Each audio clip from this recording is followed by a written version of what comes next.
How we doing? Let's go. Let's go. She was Mirila Marano, Miss Marano, and he had started treating her as such. It's a little sad on the man. Otherwise, he'd never be able to see this job through until the end.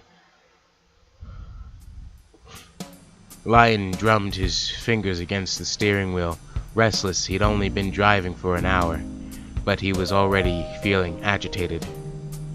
Sitting still for long periods of time just didn't suit him, especially when his companion was doing her best impression of an ice sculpture.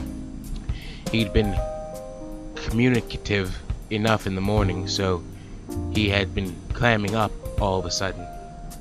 Lion knew.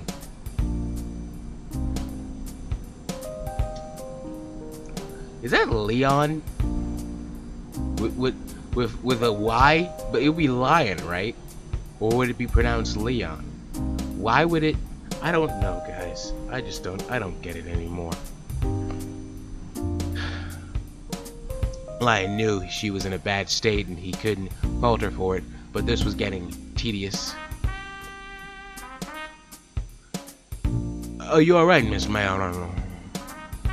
I'm fine. It wasn't most convincing of replies. Are you sure?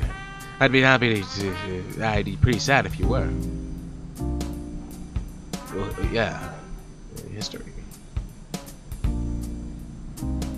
Sad if you were.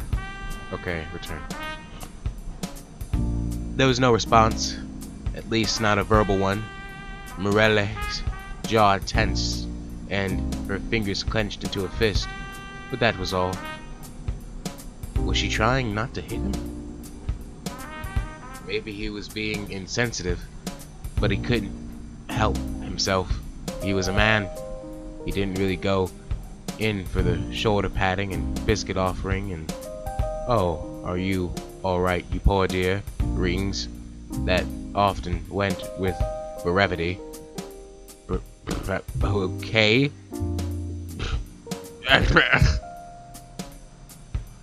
It felt false to him, a tacky display, and he wanted no part to play in it. He didn't have any biscuits in the car anyway. Oh! So this is... oh, shit. Still no response. Well, what had he expect? Maybe it was time to try a different tactic. If inquiring about her mental health was a no-go, he could attempt a more neutral topic. What have you been studying in school lately? Anything interesting? Don't patronize me, please. I wasn't, I swear. I was just curious. Well, I'm not in the mood. I thought you said you were fine. I am fine. I just don't like talking to you. How sad. I take it you haven't learned how. What the fuck? What kind of school do you think I'm going to? I was studying history and literature. Oh, I finally get an answer. And you don't set any time aside for needlepoint or cooking or child rearing? Roy had made a face.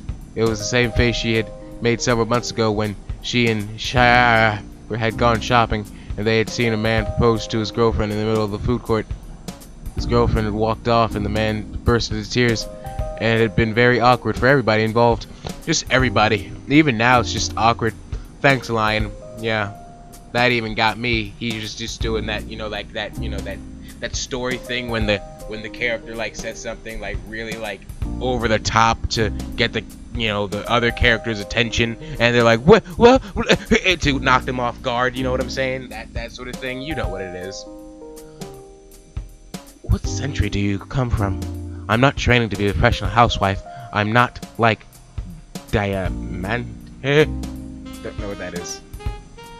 Diamante is a girl in your class? That's right. I wish she wasn't, though. I recognize that name. You've bitched about her to me before, haven't you? Well, shit. I don't bitch. I just make observations. Well, you know, these are kids. I'm just saying. I just never seen this kind of language. Fuck it.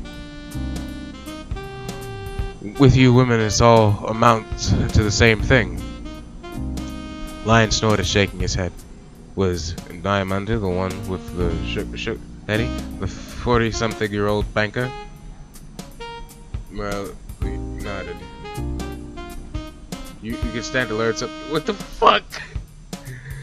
Being a piece of arm candy for a while ain't such a bad idea. Lion, you are a terrible person. You are a real terrible person, Lion.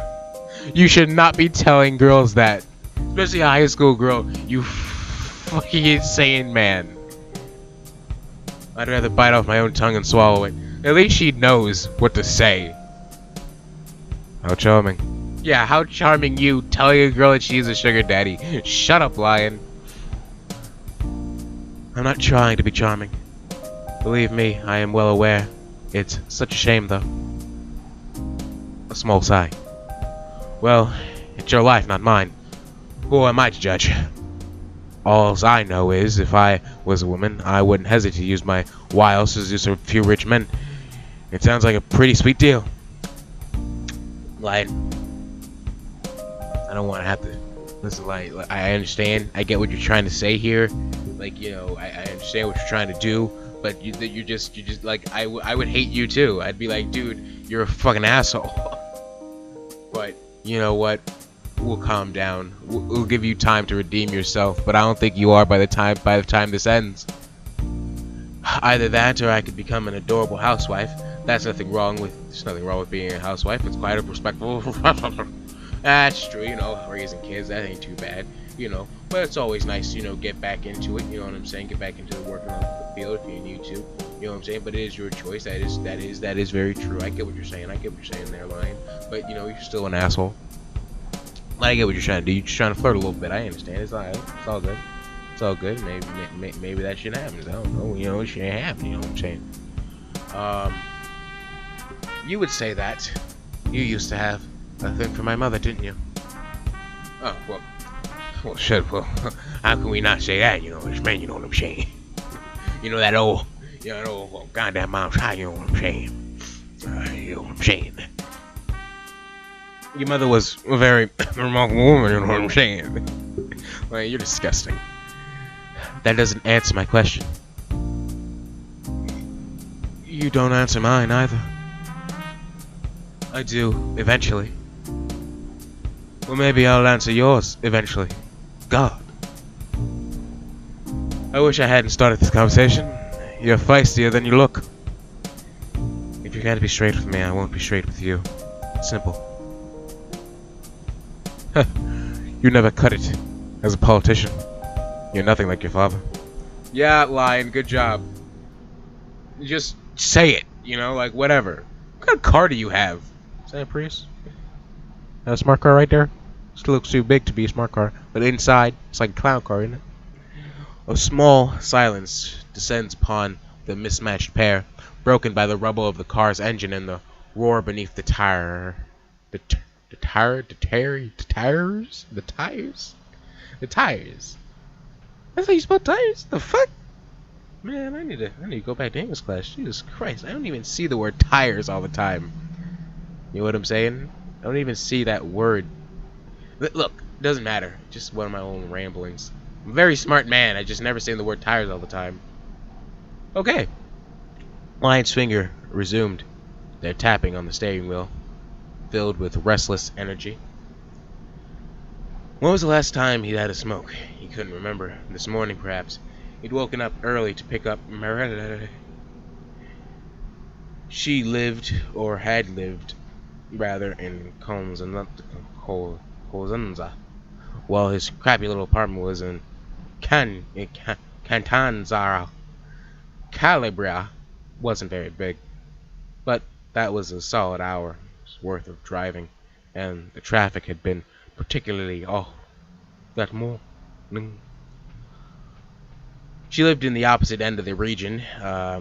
Morelli was awkward like that. She'd been awkward ever since she was a kid. The awkwardness just manifested itself differently now. This is in France, by the way. I mean, context clues will, you know, tell you, yeah, this is probs in France. Lion took one hand off the steering wheel and began to dig through his pocket. He unearthed a crumpled box of Galloises slid one of the cigarettes out and placed it between his lips. He was in the middle of searching for his lighter when he paused, distracted by Morelli's expression. Is something wrong? I don't want you smoking in the car. It's forbidden. Why?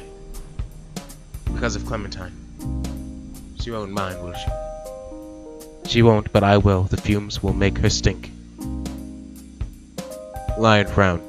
Wait, she has a doll? I don't... How fucking old are you? How old are you, guy? Oh, I swear to God. It was unlike him to be swayed by such a young woman, but the fierce honesty in her eyes made him reconsider. She was serious about this. She really must have loved that doll of hers. Of course she did. Her mother had given it to her. Lion had known Clementine for as long as she had known its owner. Morelli had been holding that doll ever since he had met her.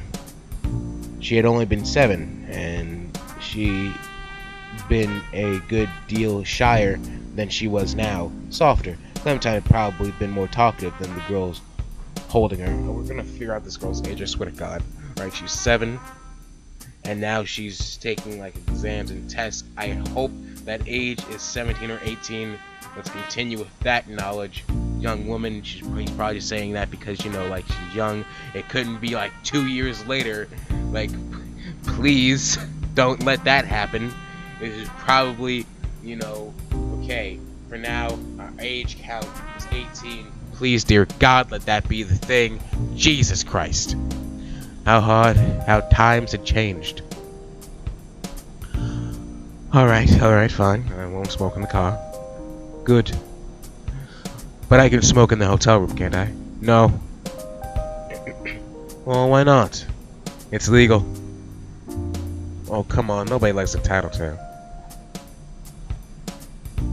What are you, 5? I said no, and that should be reason enough. You're beginning to sound like a tyrant, Miss Taito. I don't care. You work for my family. What I say goes. Well, shit, you know what I'm saying? Yeah, if that's the case, I don't know. Shit. Okay, I get the message. I won't smoke in your presence, milady. You promise? I could promise, but there's no guarantee I'll keep it. There isn't, but I'd like to believe you have some common decency. Lion paused. He didn't often make promises, not when he had a habit of breaking them. They seemed like a waste of time to him. Promises were hardly binding contracts, but